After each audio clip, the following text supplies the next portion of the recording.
మాకు చాలా ఆనందంగా ఉందయ్యా. ఆయన ఆయన రాజధానిలో ఇల్లు ఎక్కడైనా కట్టుకోవాలి. అది పర్టికులర్గా మా గ్రామం అవటం మాకు చాలా ఆనందంగా ఉంది. భగవంతుడు సంకల్పం. ఆయన మాకు ఒక భగవంతుడిలాగా కనపడ్డాడు చంద్రబాబు నాయుడు గారు కూడా. ఎందుకంటే మేము గత 5 సంవత్సరాలు నానా మామూలు ఇబ్బందులు పడలా. మనిషి అనేవాడు పడకబడిన ఇబ్బందులన్నీ పడ్డాం. వాటి నుంచి విముక్తికి ఎప్పుడు జరిగిద్దా అంటే ఈ చంద్రబాబు నాయుడు గారు మళ్ళీ ఎలక్షన్ వచ్చింది, గెలిచింది. గెలిచిన తర్వాత మాకు విముక్తి కల్పింది ఆయన. మాకు మా మా రాజధాని ఆంధ్రప్రదేశ్కి, పర్టికులర్గా మా రాజధానికి, మా గ్రామానికి ఆయన ఒక భగవంతుడిలాగా మాకు భావించి ఆయన మాకు రావటం చాలా ఆనందంగా ఉందయ్యా. సార్, ఎన్ని రకాల బిల్డింగ్లు ఇక్కడ నిర్మిస్తూ ఉన్నారు? ప్రజలకు అందుబాటులో ఉండే విధంగానే ఇక్కడ శంకుస్థాపన కార్యక్రమం కానీ అలాగే నిర్మాణాలకు నిర్మించే అవకాశం ఉందంటారు? ఆయన ఇల్లు మోస్ట్లీ ఆయన ఉండటానికి ఒక సౌకర్యంగా కట్టుకుంటాడు.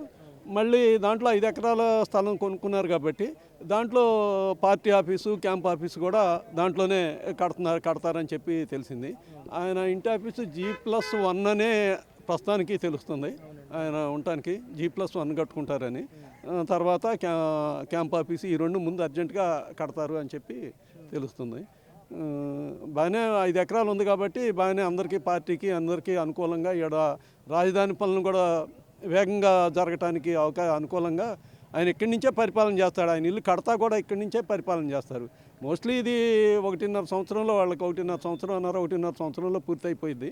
అయినా కూడా ఈ 1.5 సంవత్సరం కూడా ఆయన ఎక్కడుండి ఈ ప్రాంతంలో ఉండి ఎక్కువ. ఎందుకంటే అంతకుముందు ఫస్ట్ 2014 బస్సులో ఉండి పరిపాలించారు. మరి అట్లాంటి ఆయన స్టార్టింగ్ తెలంగాణ నుంచి, హైదరాబాద్ నుంచి వచ్చి బస్సులో నుంచే పరిపాలన చేశారు. అట్లాంటి ఆయన ఇక్కడ ఆల్రెడీ ఆయనకి ఇల్లు ఉంది, రెంట్ ఇల్లు ఉంది.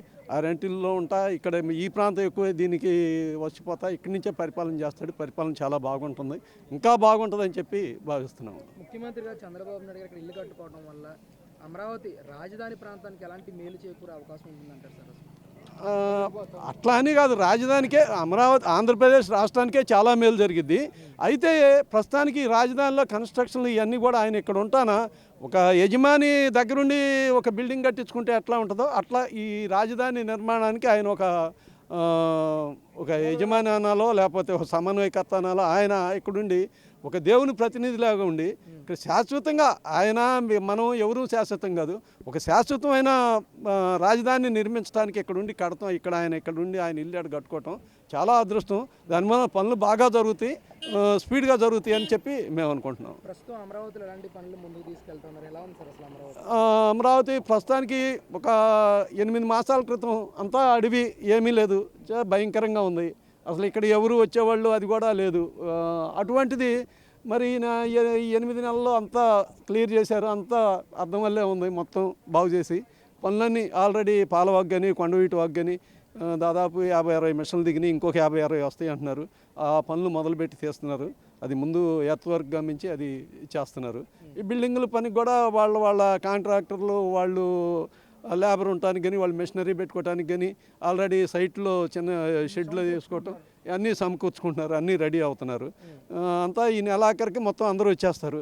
పనులు చాలా స్పీడ్గా అవుతాయని అందరం భావిస్తున్నాం. అవుతాయి కూడా. అది చంద్రబాబు నాయుడు గారు వల్లే, కాకపోతే ఈ దేశంలో ఎవరి వల్ల కాదు.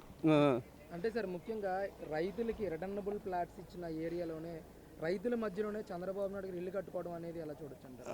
అదృష్టమేనా, అది చాలా అదృష్టం. ఎందుకంటే రిటర్నబుల్ ప్లాట్లు అది మా ఊర్లో, మా ఇంటి ముందర అయింది ప్లేస్ కూడా.